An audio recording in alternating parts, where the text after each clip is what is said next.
We're not a chat company. We're a company that's going to get you 40% more leads. The way we do it just happens to be chat.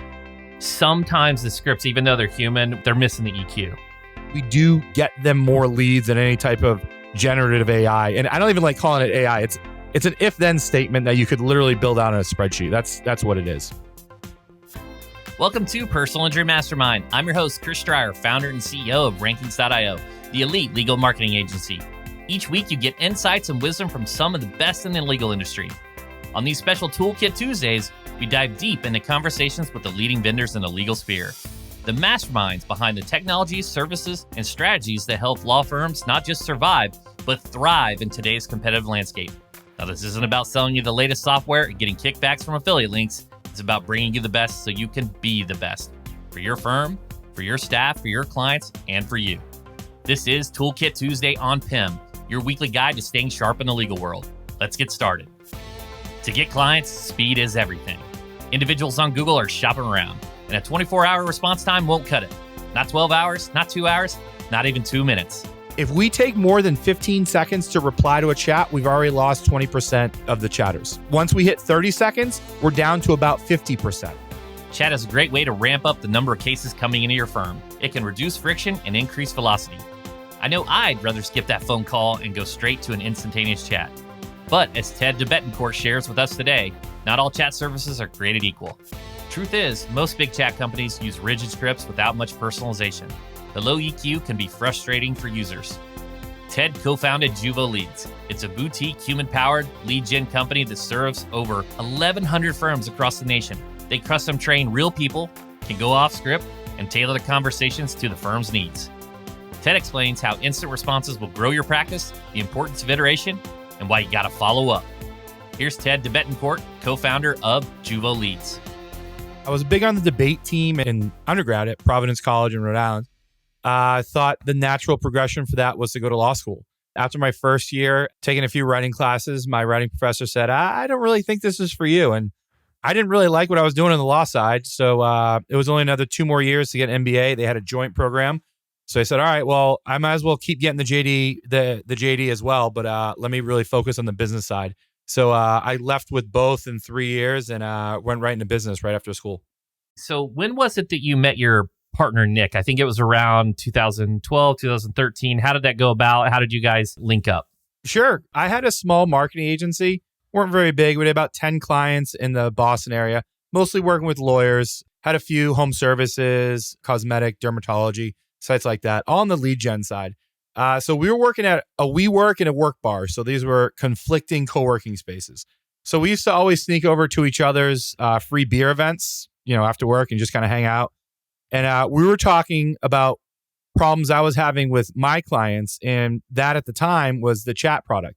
We were trying all these different chat solutions for my clients. And I kept trying to make changes to them, but they wouldn't make any changes. No matter what I said, they would give me lip service, said, yeah, we'll make these changes, but they wouldn't do it. So eventually we got fed up and created a software platform so I could answer my own clients' chats.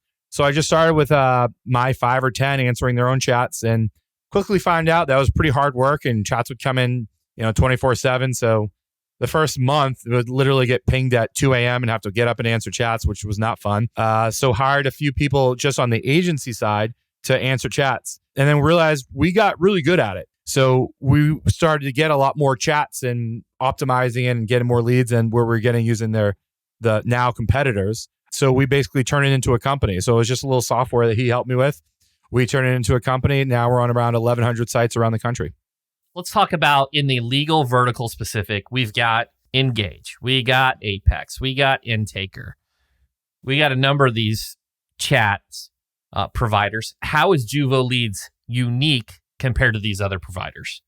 I'm punching up so I can talk about Engage. They're owned by Internet Brands. It's a $1 billion company. They claim to have 10,000-ish sites they work with.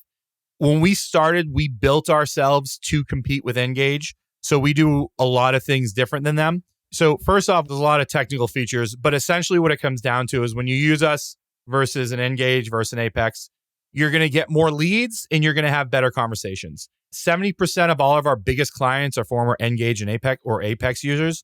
We basically go to them and say, hey, try us free for 30 days because we could lead with a 30-day free trial. see how you like the conversation, see how many more leads you get. 95% of people that try us for the free trial stick with us after. All of our biggest firms, and I'm talking like 500, 600, 700 leads per month, are saying conversation's a lot better and we're getting a lot better leads. So at the end of the day, our performance outstrips. We have a lot of features that we have that they don't have. We iterate on a monthly basis. They've been the same program for the past 15, 20 years. And I don't know, about 10, 15 years now. Yeah, so a few things. So I'm very versed with all of these because we've had a number of clients use Engage, Apex, and just different providers. And the first, what we were referring to, guys, is Conrad Sam put out an article that I think you guys should Google about Engage selling leads. Yep. So if you have some spare time, read that. I don't know how true or untrue that is. Having said that, it's really looking like it was true, that they were selling leads that weren't accepted. So not a good business practice and a lot of trust lost there. The one thing that I've seen on Engage and Apex is the scripts. Sometimes the scripts, even though they're human, they're missing the EQ. Yep. It's like this person's having the worst time of their life and there's just a lack of EQ. It's just a systematic robotic. They're asking the questions. Is that one of the differentiators where, hey, you're training your intake specialists on EQ? Like what makes your human-powered intake stand out above those and get these extra conversations? Is it the training? A little bit. Every chat that we have is manually reviewed and we score on a 10-point scale, and our agents are hired, fired, promoted, demoted based on their bi-weekly chat score. So we pay a lot of attention to that. The other thing that for us is, and we pay double, we pay literally double what Engage pays their agents. Engage agents wouldn't get hired by our company. They're not qualified enough. So that's on the operation side. But the other thing that we do differently, when we work with a firm, we're not just going to use a template chat script. We work with them to find out what leads they want, what leads they don't want. So we're not going to ask the dog bite case the same questions that we ask the car accident case. If we say, where did the accident occur and it was a slip and fall or it was a dog bite, it's a little bit awkward. Like, those low EQ moments, emotional intelligence is what you're referring to there. But the big differentiator between all human-powered chats is what happens when you go off script. So what happens when they start asking questions that don't really fall in line, or this person starts really pressing like, hey, I just need the answer to this question. That's where we excel.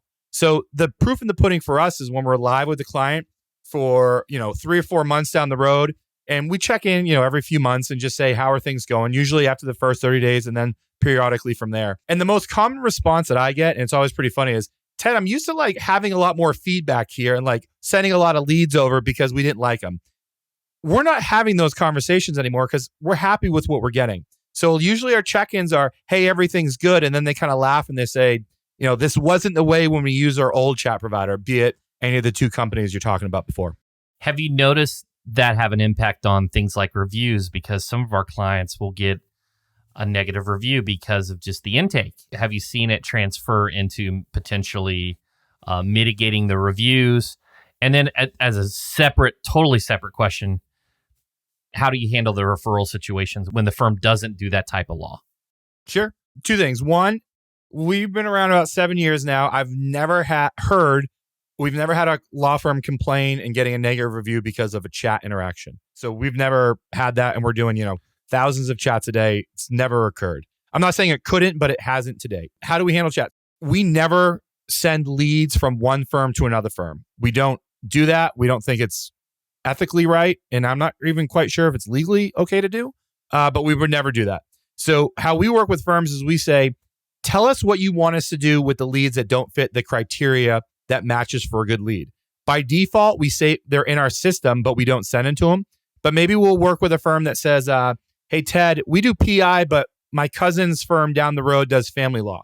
So if they want us to, we can send the family law leads to them to forward along, and we wouldn't charge for those. But if they want us to not even send them at all, we wouldn't. But we can't even send across firms if they ask us to.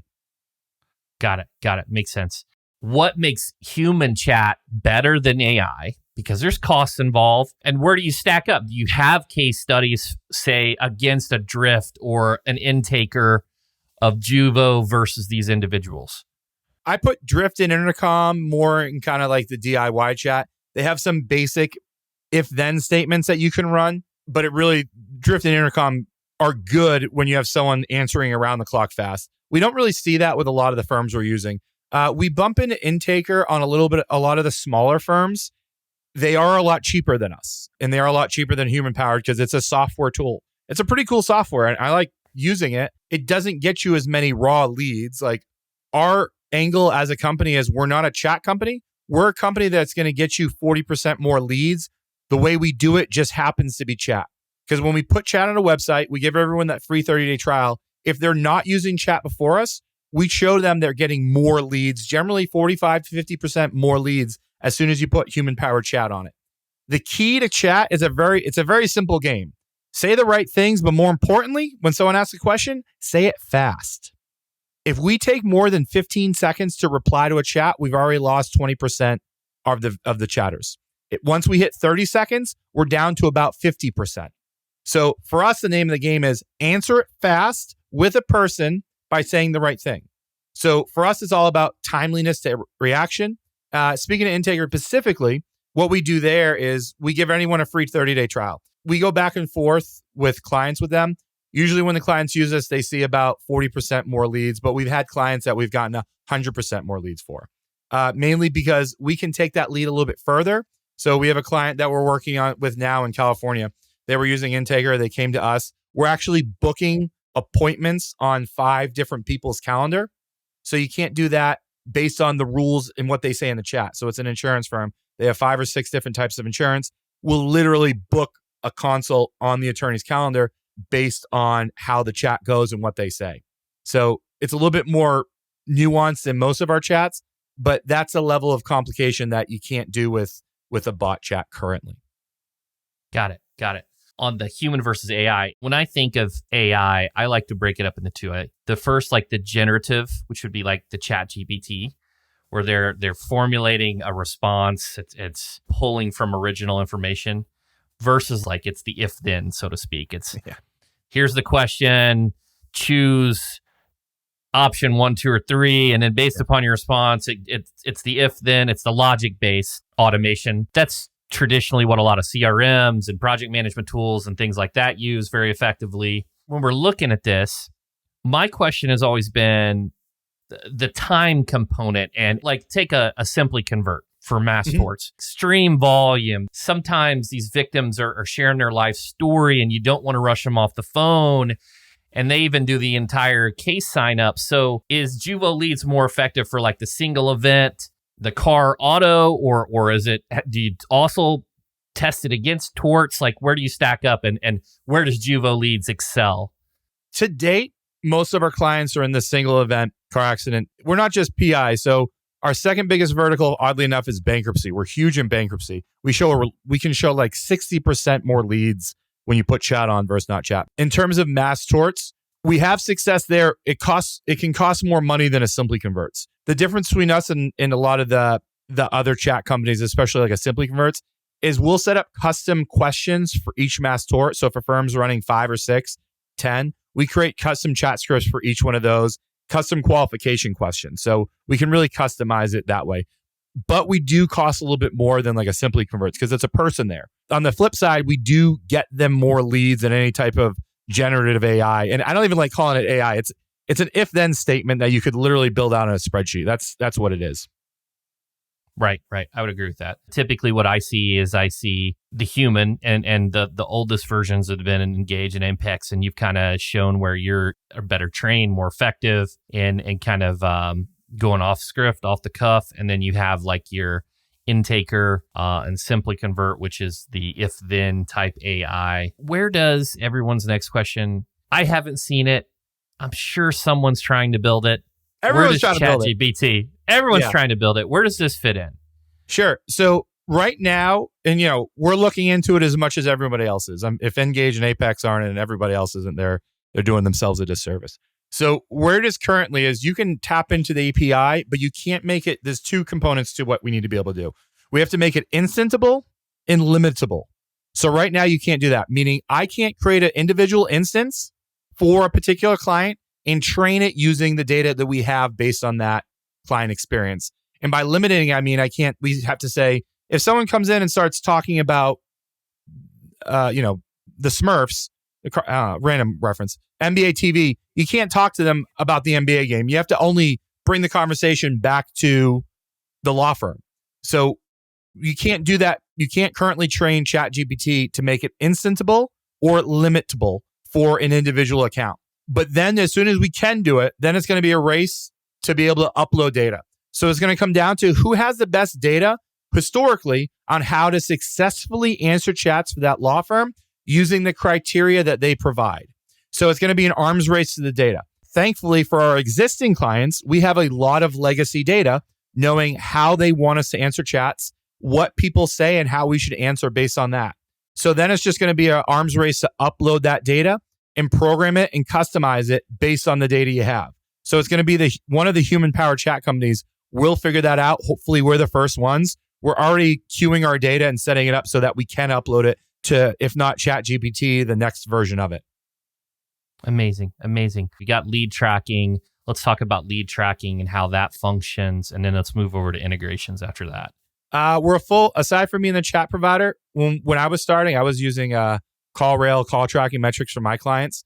They would, as an agency owner, they would just tell me, Ted, make the phone ring. And, no matter how much I'd make the phone ring, I needed to show how much the phone was ringing. So I used those two softwares, and they're still the biggest players in the space.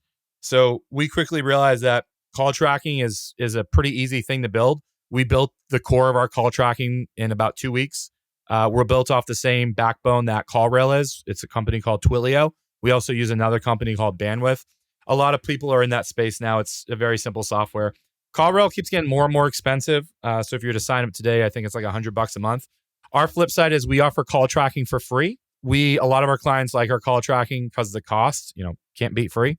And we give them free call tracking if they use us for chat. And we do all the same things that CallRail does. We're not an IVR system, but we have call recording. We show you the source of the calls.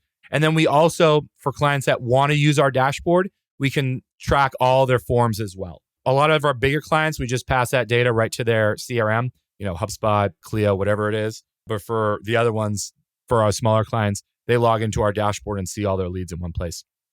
Let's talk about that dashboard. So does that pull in analytics and all the different granular attributions, or is it more just the lead and case type information? We call it a lead dashboard. So it's not, there's a lot of people building dashboards for all different things. We're very simple. Your chat leads are in there, your phone calls are in there, and your forms are in there. There's no third-party data. It's all our data.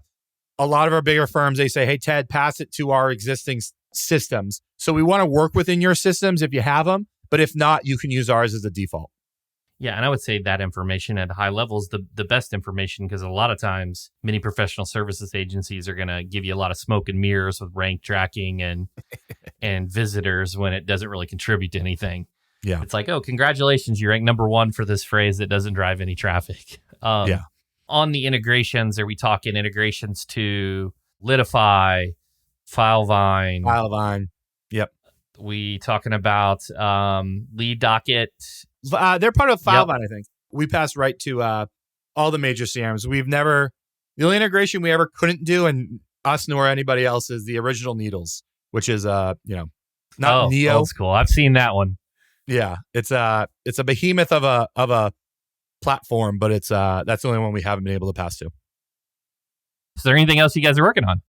So the new module that we've been kind of kicking behind with is something we're calling lost lead follow-up.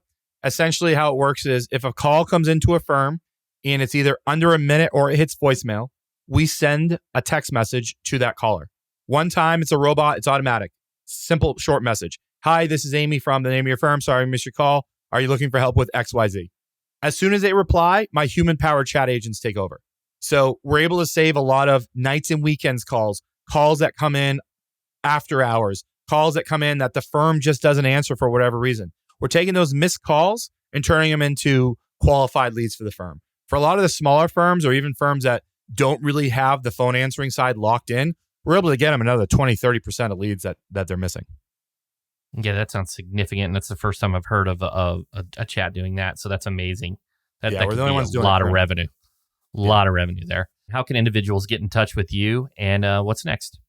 Awesome. Yeah. If you're interested in finding out more, come to juvoleads.com. That's JUVOLEADS.com and chat with us or sign up for a free 30-day trial. and we'd be happy to show you how effective we are for your firm. Thanks so much to Ted for sharing his insights on velocity and lead acquisition. Let's get over to the takeaways. Speed to lead. Add a chat widget to your website to allow prospective clients to get instant answers to their questions. Set up customized chat flows to get clients to the right attorney or referral partner. So for us, the name of the game is answer it fast with a person by saying the right thing. Learn from every interaction. Regular review conversations between intake and your clients. Modify your scripts accordingly. Or hire an agency to tackle it for you. But remember, chat needs to mirror the quality of customer service at your firm. We have a lot of features that we have that they don't have. We iterate on a monthly basis. They've been the same program for the past 15, 20 years. Follow up. Every single lead that comes to you has a cost. Don't throw that money away after one call. If your outbound team gets a voicemail, reach out again. Your clients might not like the calls. That's okay. Meet the clients where they feel comfortable. Text them and do it quickly while your firm is still top of mind. If a call comes into a firm and it's either under a minute or it hits voicemail, we send a text message to that caller. One time it's a robot, it's automatic. Simple, short message. Hi, this is Amy from the name of your firm. Sorry I missed your call. Are you looking for help with XYZ? All right, everybody. I hope you added a few more tools to your kit. For more about Ted, head over to the show notes. While you're there, leave me a 5-star review. I'll be forever grateful. Thanks for listening to Personal Injury Mastermind with me, Chris Stryer, founder and CEO of Rankings.io. Catch you next time. I'm out.